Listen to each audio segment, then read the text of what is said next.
Dos proyectos de nación se disputan México. Uno, robustecido durante la segunda mitad del siglo XX por el PRI, el PAN, organismos patronales, sindicatos corporativos y grandes empresarios, que encontró su momento cumbre en el período neoliberal que Miguel de la Madrid inauguró, Carlos Salinas oficializó y lo continuaron con rigor y sin distinción de partidos Ernesto Zedillo, Vicente Fox, Felipe Calderón y Enrique Peña Nieto. Y el otro proyecto ha sido discontinuo, bajo constante presión. Los fraudes electorales, la guerra sucia, plata o plomo, jugar las fichas que se imponen desde el poder o atenerse a la represión, la desaparición y hasta la muerte. En el siglo XXI, conforme el neoliberalismo reventaba desde su núcleo, una fuerza centrífuga polarizó aún más a estos dos proyectos en México, definidos como liberales y conservadores, derecha e izquierda, dos corrientes que se enfrentan por el poder desde la independencia con la promesa de resolver los grandes problemas nacionales. Es un proyecto que ¿qué generó en nuestro país? Una enorme desigualdad, una concentración de la riqueza, un grupo en el poder que buscaba el beneficio para ese mismo grupo y que acabó por corromper desde las más altas esferas del poder público y que se minó hacia abajo en ese proceso de corrupción.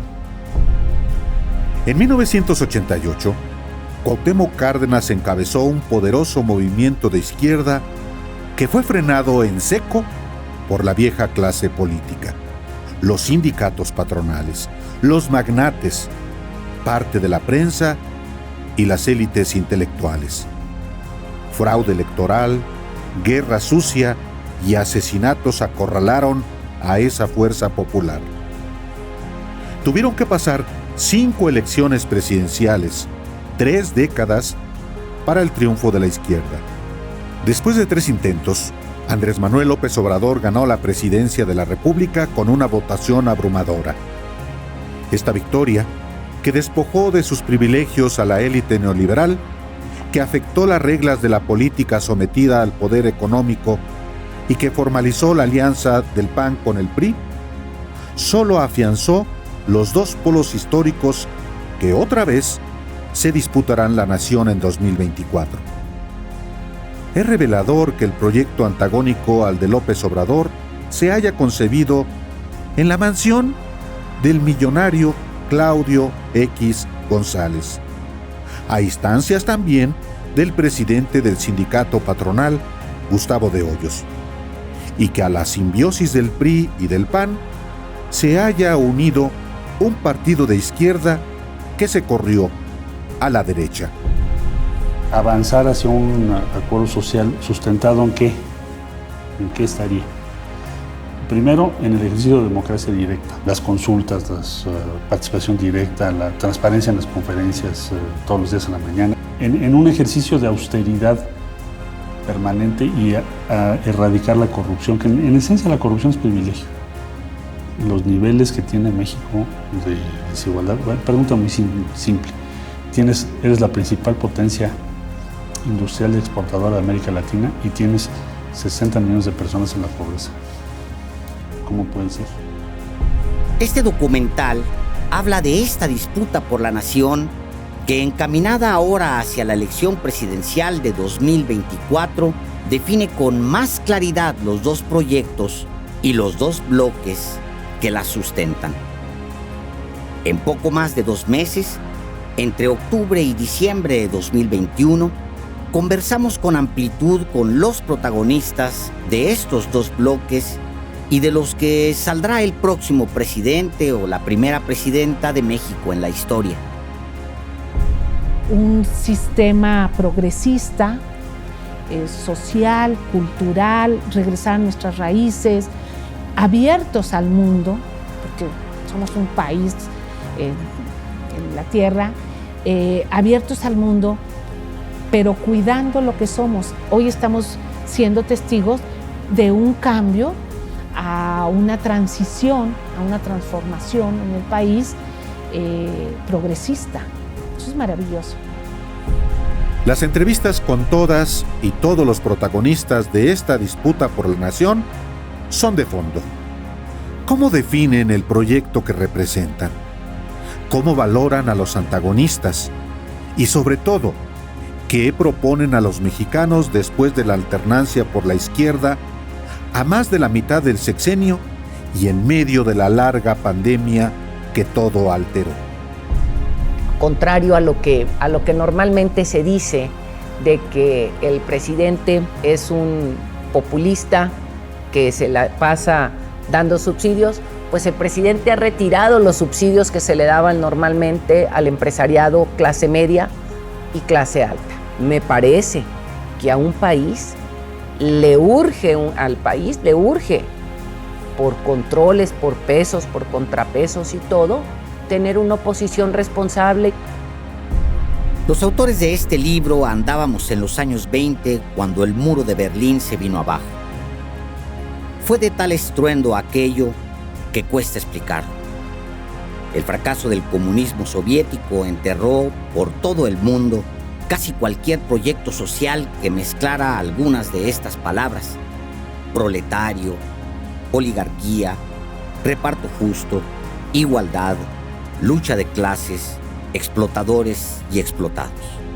Y en los años por venir, salvo algunas muestras de justa rebeldía contra la opresión del modelo, la guerra en Chiapas, enero de 1994 como ejemplo, el neoliberalismo no solo se hizo gobierno, tomó la academia, sedujo y compró a los intelectuales, intervino y desacreditó la educación pública e inyectó cianuro con gotero para atontar, pero no matar, a los medios de comunicación. Creó una élite de privilegiados estúpidamente ricos y poderosos, y esa élite disolvió en café los estados nacionales y masticó ruidosamente, como cereal tostado, el fruto de las mayorías. Yo creo que solo son dos proyectos.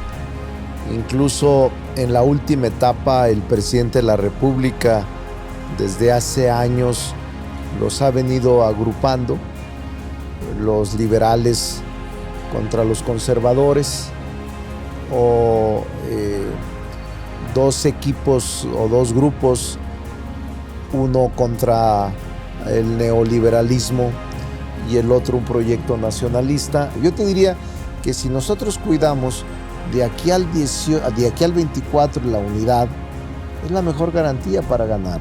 Como está ahorita, ganaría Morena en cualquier momento, y en 2 años no va a cambiar, salvo que hubiese ruptura, fractura o división. Esa es la única manera de poner en riesgo. Y ese sistema que facilitó los llamados megaproyectos recurrió a la compra de voluntades y a la opresión, muchas veces a ambos, y pagaron, incluso con su vida, los defensores de la tierra, pueblos o individuos.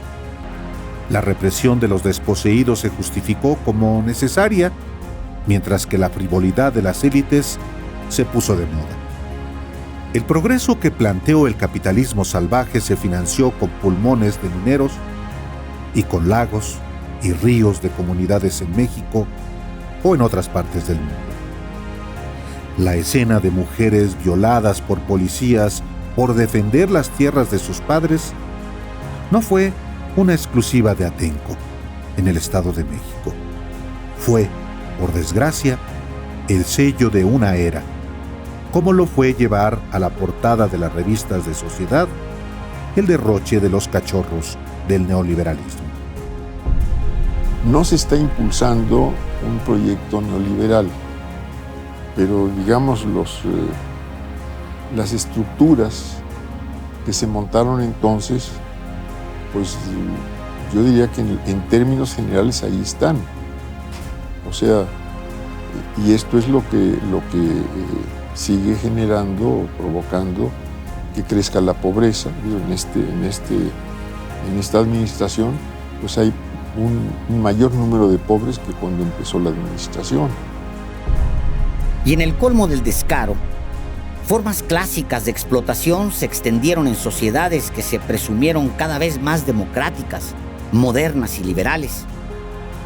Millones sin seguridad social pusieron sus autos, sus motos y bicicletas para repartir los gustos de la clase media y alta, incluso en medio de una pandemia. Millones pusieron sus autos al servicio de una aplicación y millones entregaron en renta sus casas a empresas que no necesitaron ya activos físicos, sino capacidad para organizar a los verdaderos dueños de los bienes. Dicho de otra manera, empresas como Uber o Airbnb ya no necesitaron invertir en un solo activo y obtuvieron todo de los otros, que gastaron sus ahorros o lo que no tenían para que esas empresas globales pudieran explotarlos. Y aquí estamos, otra vez, hablando de socialismo. Y en el otro extremo de la misma mesa, el neoliberalismo hace todo para evitar un estruendo al caer. Y aquí estamos, presenciando otra vuelta en el yin y yang, conservadores contra liberales o viceversa, izquierda contra derecha o al revés y da lo mismo. La habilitación del individuo para que construya su propio destino, que es, digamos, el núcleo del pensamiento liberal contemporáneo, vamos a decirlo así, contra una visión que se funda más en la presencia omnipresente, valga el calificativo, del Estado. Estamos en un México de cabeza completamente. Peor en materia de seguridad de lo que estábamos. Peor en materia de economía. Las cosas no estaban bien. Estaban mal. Había pobreza, necesidad, desigualdad. Pero tristemente todo esto se ha incrementado. Con el fracaso del neoliberalismo, se organizaron funerales de todos los que apostaron a que la sabiduría del mercado compensaría la disolución del Estado. No hubo sabiduría porque el mercado tiene la curiosa vocación de acumular para unos cuantos. El capitalismo fue demasiado lejos. Las élites se volvieron desvergonzadas y salivaron frente a los hambrientos. Y cuando vino la pandemia del SARS-CoV-2, como si hubiera un deseo insano de dejar testimonio de lo anterior, los más ricos y las grandes compañías en México y en el mundo triplicaron o cuadruplicaron sus ganancias, mientras millones se desbarrancaban en pobreza extrema en apenas los primeros 2 años. Y aquí estamos, sorprendidos por las fotos de quienes podrían contar la historia contemporánea, y aparecen hincados, borrachos de poder, ante el logro filantrópico, frente a una generación de intelectuales que envejeció mal porque hizo una apuesta, la peor de todas, en contra de las mayorías. Después de haber luchado durante 50 años, no me gustaría ver enterrado todo lo que hicimos, todo el esfuerzo logrado, todo lo que construimos, por un proyecto y un personaje que además nunca como tal se asumió de izquierda, aunque haya llegado con banderas de izquierda a la presidencia de la República. Yo creo que lo que nos hizo falta fue confrontar y reordenar los intereses creados. Esa es la gran tarea, y esa es la tarea que yo hubiera esperado que hubiese hecho López Obrador. No la hizo. Con el fracaso del neoliberalismo, se organizaron funerales de todos los que apostaron a que la sabiduría del mercado compensaría la disolución del Estado. No hubo sabiduría porque el mercado tiene la curiosa vocación de acumular para unos cuantos. El capitalismo fue demasiado lejos. Las élites se volvieron desvergonzadas y salivaron frente a los hambrientos. Y cuando vino la pandemia del SARS-CoV-2, como si hubiera un deseo insano de dejar testimonio de lo anterior, los más ricos y las grandes compañías en México y en el mundo triplicaron o cuadruplicaron sus ganancias, mientras millones se desbarrancaban en pobreza extrema en apenas los primeros 2 años. Y aquí estamos, sorprendidos por las fotos de quienes podrían contar la historia contemporánea, y aparecen hincados, borrachos de poder, ante el logro filantrópico, frente a una generación de intelectuales que envejeció mal porque hizo una apuesta, la peor de todas, en contra de las mayorías.